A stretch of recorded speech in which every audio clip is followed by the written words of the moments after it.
Journal des léopards avec Alfred Férouz.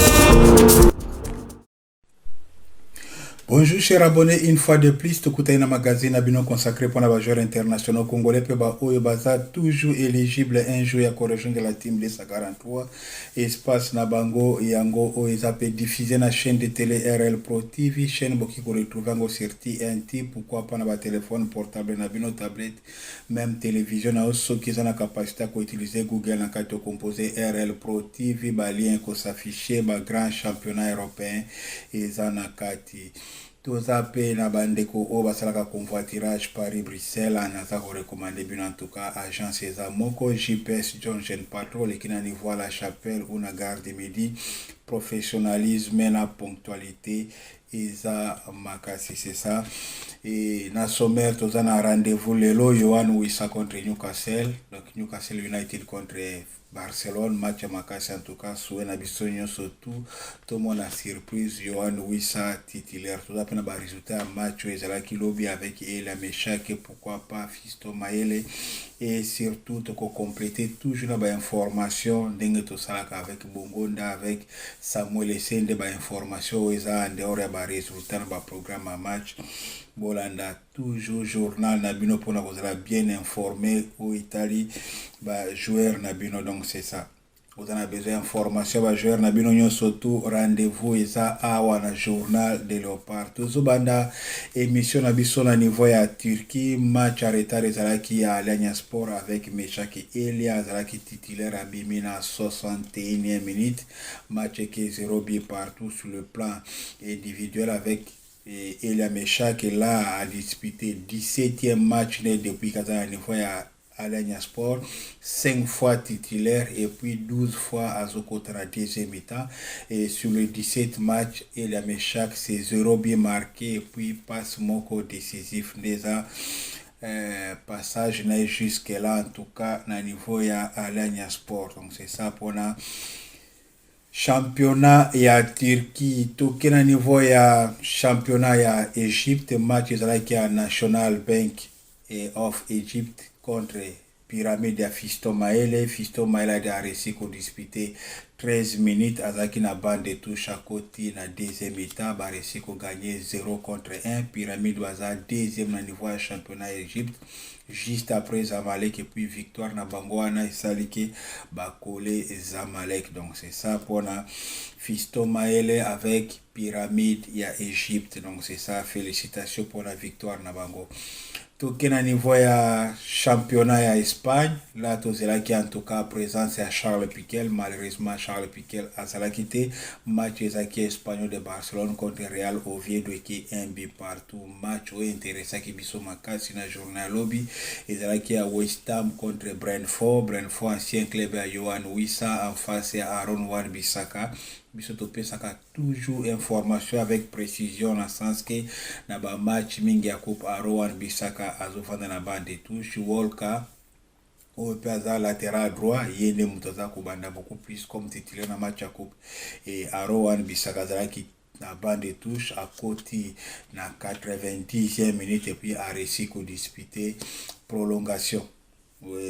C'est ça parce que dans le temps additionnel match qui début partout match sur le début partout il fallait que les canaba pour partager bango et na tirobi West Ham a qualifié na tirobi c'est ça après prolongation. Donc félicitations pour na Aaron Wan-Bissaka au baza qualifié na quart de finale. Donc c'est ça où ezalaki en tout cas ba résultat ba match surtout ezalaki lobby place ba joueur congolais en tout cas bazalaki concerné toye sikona programme ba match o ezalelo là tozobanda actualité oblige avec Champions League européenne, bien sûr la compétition la plus prestigieuse na niveau Europe. 18h45 match à Galatasaray contre Liverpool, aux Osimhen en face à Liverpool et aux la match kitoko pour retenir bien R 18h45. Le reste de match est à 21h Et là, match Atalanta Bergame contre Bayern et à Vincent Compagnie. Il n'y a pas un belgo-congolais avec une équipe nationale Belgique. Pourquoi pas un jour assurer sa carrière comme sélectionneur équipe nationale de la République démocratique du Congo. Atalanta contre Bayern. Atlético de Madrid peut match à Kitoko en face à Tottenham. Premier match 21h.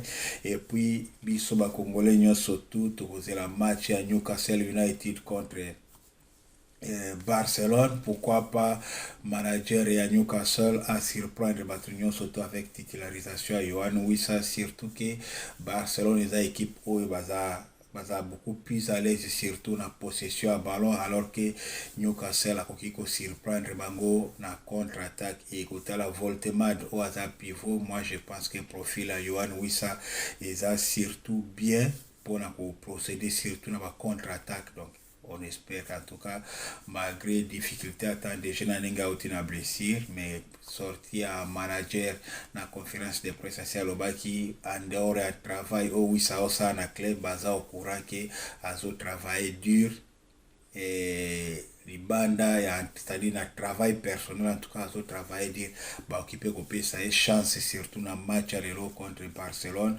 Surtout que Senga Newcastle a procédé na ba contre et Johan Wissaza Makasi na profondeur surtout na course. Donc c'est ça. Rendez-vous 21h avec Johan Wissa contre Barcelone. Donc c'est ça.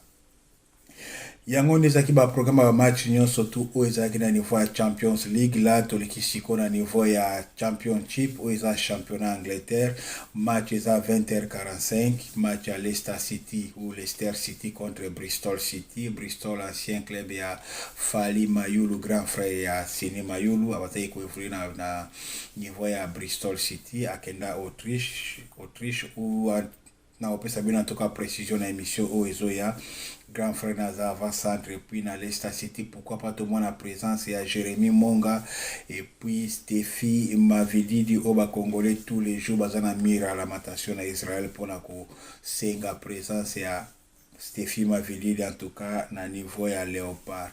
Sheffield United match pesa à 20h45 contre Watford. Na Watford, tous en a 4 joueurs d'origine congolaise, tous en a les jeunes Stephen Founi, défenseur central gaucher, capable de dépanner comme latéral gauche, à un potentiel à Makasi.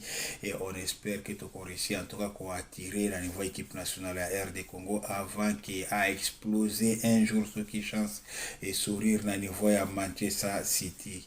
C'est ça, et puis tout ça, Marc Bola Hazard latéral gauche, formé à Middlesbrough, à l'équipe à Samsung Sport à niveau à Turquie, et puis présentement à niveau à Watford. Jérémy Nga qui a au saison réalisé meilleure saison en tout cas à niveau à Watford et Edoka Embedo. Tout ça, 4 joueurs d'origine congolaise à niveau à Watford. Match na bango pesa 20h45. Yangonde en tout cas, qui programme match nyonso tout ezalaki lobby plutôt résultat match nyonso ezalaki lobby na programme match o ezalelo en tout cas yango wana j'espère que boza bien servi tokoti sikona information o eza en dehors ya programme na résultat match là tozobanda na Kabwit na niveau ya championnat suisse. Kabwit en tout cas aza eli après vote surtout il y a supporters meilleur joueur à mois de février dans club na Lucerne en tout cas à la publicité meilleur joueur à mois de février première saison en tout cas au niveau du championnat européen à déjà dans 7 buts pour 4 passes décisives et ça moindre été la joueur au yaoti surtout dans le championnat zolotique n'ingi tolobaka toujours au na championnat na Afrique première saison na aza joueur à Mazembe prêté à niveau à l'ICER, c'est-à-dire placé avec répartition de pourcentage à bénéficier de la visibilité puis à Tekama et là TP Mazembe en tout cas réussi kuna bango avec Oscar Kabwit 7 bi na première saison na championnat professionnel joueur à na championnat en Afrique et ça a félicité donc c'est ça la publicité meilleur joueur à mois de février na niveau ya club na voté na ba supporters. Après wana toki na ba information concernant Kevin Pedro na Joseph Kalulu les deux bazaba joueurs d'origine congolaise. Joseph Kalulu a petit frère ya Kevin, il a plutôt petit frère ya Gédéon Kalulu, petit frère ya Pierre Kaloulou et Aldo Kaloulou, aza latéral gauche, aza ko évoluer dans la Ligue 2 française na Pau, c'est ça. Et puis Kevin Pedro, aza défenseur central, comme latéral, aza joueur moko aza polyvalent qui va dépendre de la défense surtout. Très bon joueur en tout cas, aza qui Viter week-end passé. Et là, na ba performance au bango surtout mibale ezala Joseph Kaloulou, ezala Kevin Pedro, baza parmi ba nominé pour la publicité bango ba meilleure pépite à moi de février dans le niveau Ligue 2 française, donc c'est ça. Et puis pourquoi pas moko na bango a réussi à gagner azala eli en tout cas pépite à mois de février dans le niveau Ligue 2, c'est-à-dire sur les 3 joueurs, tous on a 2 joueurs d'origine congolaise, et ça Kevin Pedro na Joseph Kaloulou, donc c'est ça. En tout cas, bonne chance pour na vote na bango. Après wana toleki na ba information ya Théo Bongonda, Théo Messi, équipe na Spartak à Moscou bazaki na match contre Akron. Spartak à Moscou a réussi à gagner 4-3 et Théo Bongonda une fois de plus na bande de touche 90 minutes à Tikali Kokotate. Depuis dernier match à Léopard contre Algérie Tisikoyo, Théo Bongonda 0 minutes na club na on a penza bieti jengo tisikoyo 0 minutes, donc c'est ça. Et là ils ont 3e match na depuis reprise il y a championnat à niveau ya Moscou, ils ont qui 20e journée, et sur les 3 matchs il y a reprise à championnat Théo Bongonda na ko préciser toujours 0 minutes, et on a commis ko trouver quand même commis ko comme danger. Pourquoi? Parce que oui, et qui collègue contre Jamaïque, qui collègue contre Nouvelle-Calédonie, contre Guinée, contre tout ça, mais là devant Bisso, ceux qui se qualifient en tout cas au niveau mondial, moi je pense que l'équipe level à niveau du Portugal, l'équipe de Colombie quand même ils ont 5 joueurs mettre un peu qu'on fournit effort na club, ça peut quand même réguler au niveau ya club, surtout pour préparer l'échéance équipe nationale. Et ça c'est que tous les joueurs mingi pour nazo pesa bino, surtout statistique na bango na environnement équipe nationale, tozozo bango loko na stati misusu entre temps na club na bango respectif, et si baza ko évoluer baza incapable ko zo atteindre DG, baza incapable ko zala efficace na championnat na bango, et ça une très bonne chose. En tout cas wana c'est juste un avis pour l'angai. Bien sûr, baza ba joueur autant susu, baza ba chouchou ya batu mingi, mais il faut quand même bana kosala effort na club. Depuis quand Théo Bongonda 0 minutes, et là semaine toujours que des listes comme les 15, c'est-à-dire tous en bakaya ba joueur quoi ba Théo Bongonda, tous en Charles Piquet en difficulté, tous en Maswa ou déjà côté ça zoa qui na rouge na, et plus ba joueur on a besoin de difficulté na ke bazo comme mingi na carte équipe nationale, et à un certain moment et comme ma déséquilibre na carte équipe, et puis que ba réveil à la brutale. On a bien réveillé à la brutale, c'est-à-dire tous ont pensa déception moko ya makasi, et puis pili l'on est difficile surtout pour na ko avaler, mais et cause la suite logique à continuer na ba joueur oyo na club na bango bazo quoi ko s'exprimer. Donc là il a juste sonnette d'alarme, ou en tout cas on a ça ko tirer na zo bien ba supporters ba comprendre loko ana y compris staff technique. Donc c'est ça bozo mona il y a chaque 17 matchs joués na kati ya club na 0 but marqué, passe décisif moko. Fiston Maele a sali plus de 122 jours pour réussir à marquer bimoko, et puis azongi miwe bozo mon un peu statistique à joueur na bino mingi tous en quatre équipe nationale. Donc c'est ça un peu, surtout ligne d'attaque, et Yohan Wissa retour na eza difficile. Donc c'est ça, on a qui ça pour na Bongonda 20e journée ba gagner, mais 3e match toujours sans temps de jeu. Donc c'est ça pour la information na été na niveau ya Suisse avec Samuel Essende, depuis que a s'engagé na niveau ya Young Boys a disputé 4e match les contre FC Sion, et sur les 4 matchs Samuel Essende 0 but marqué depuis arrivé na niveau ya championnat suisse.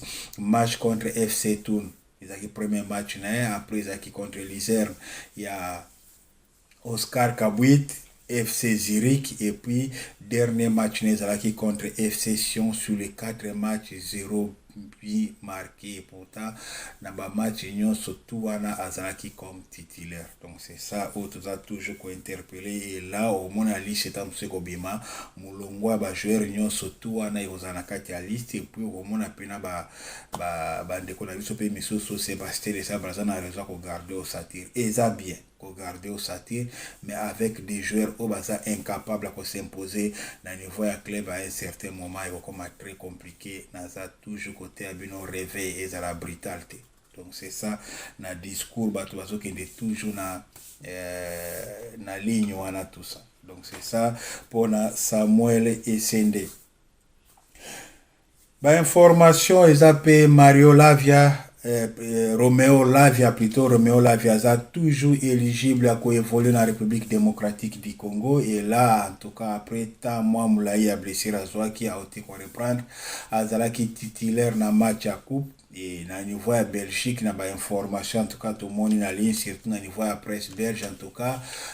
Comme il y a des démarches à côté de pression au niveau staff technique déjà à partir du mois de mars au niveau équipe nationale Belgique va convoquer Romeo Lavia, c'est-à-dire moi crainte mon côté à côté na bango et ça et mais analyste Misubaza peut peut-être que ça difficile. Chelsea a accepté de libérer Romeo Lavia dans le mois de mars avec une équipe nationale. Il semblerait que Belgique dans le mois de mars a combattu un match amical dans niveau États-Unis et voyage à Moulaï est difficile par rapport au programme où Lavia a blessé, à un programme où il faut suivre. Et vous a peut-être compliqué d'accepter la fenêtre à FIFA pour libérer Romeo Lavia. Donc c'est ça.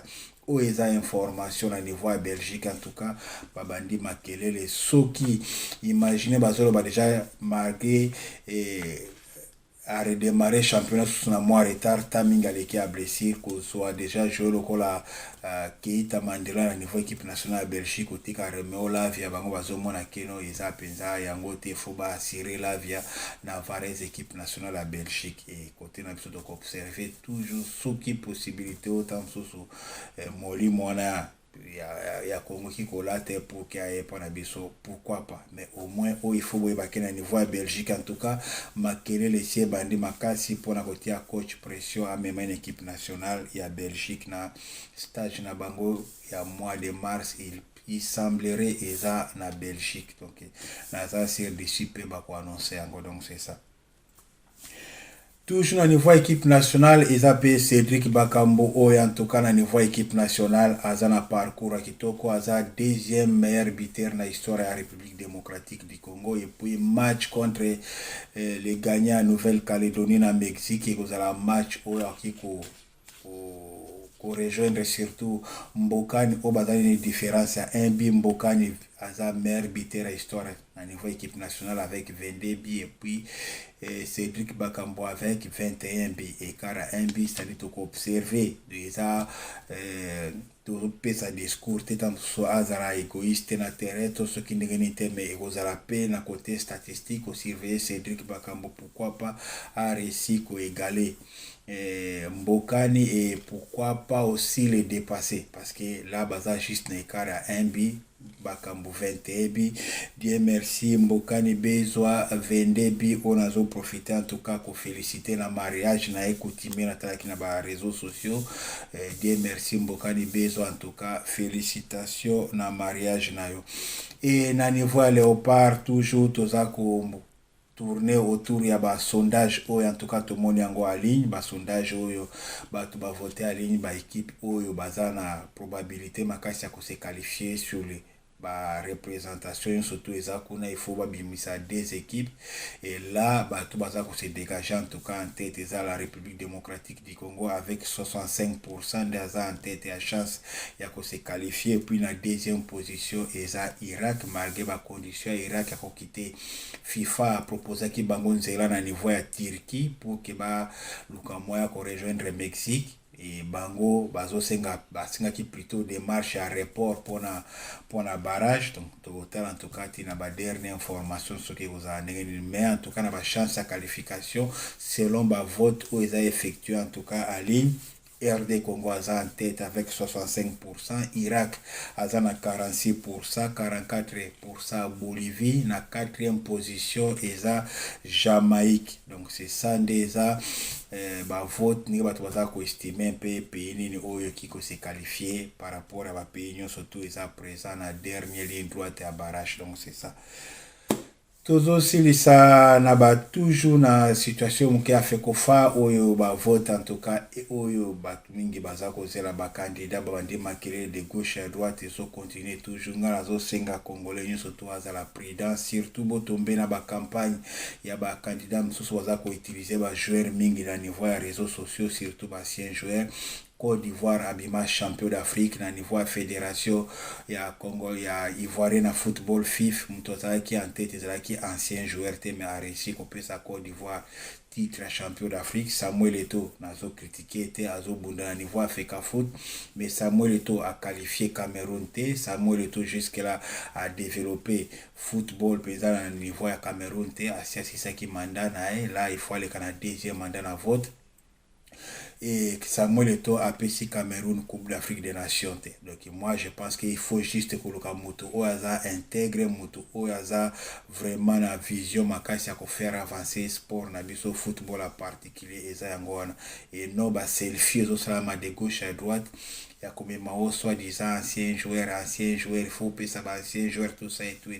Platini azala qui na niveau IFA to ebi suite bakenda donc Maradona azalaki entraîneur Argentine abundana ba supporter sa Boca Junior na terrain et le but sokozaka ancien joueur nde ozana ba tout nyonso tout ya ko diriger foot ezala côté technique ou bien à niveau ya ozala na niveau ya bureau la fédération. Donc il y a faux discours et puis surtout na zolo ba bien ngai na ko accepter ancien joueur oyo abeta na Léopard ndenge bozolo ba au moins aller à la niveau à fédération. Dans les cas contraire aux na ba origine ya République démocratique du Congo mais Ola Tavares a senior ya mboka mususu na ki ko accepter ba expertise no na niveau ya côté technique tam soza entraîneur mais tozo mona ba Claude Makelele ki ko na casquette entraîneur ba compagnie je peux accepter et non penza mutu oyo telema na hymne national équipe senior à pays mususu oyo comme président fédération à niveau ya Congo.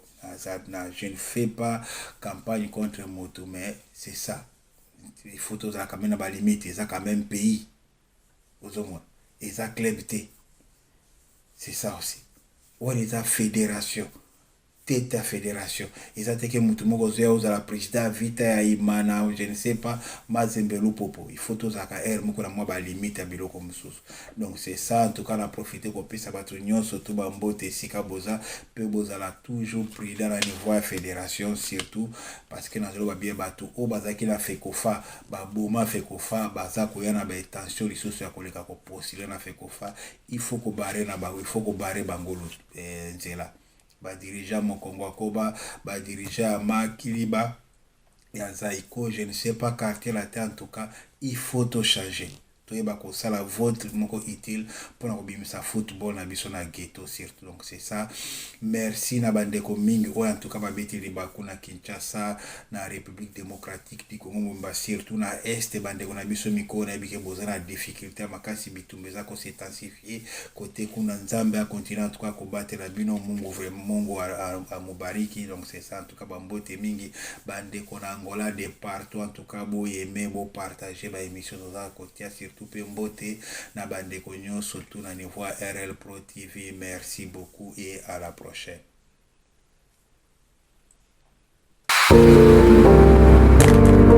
Journal des Léopards avec Alfred Férouz.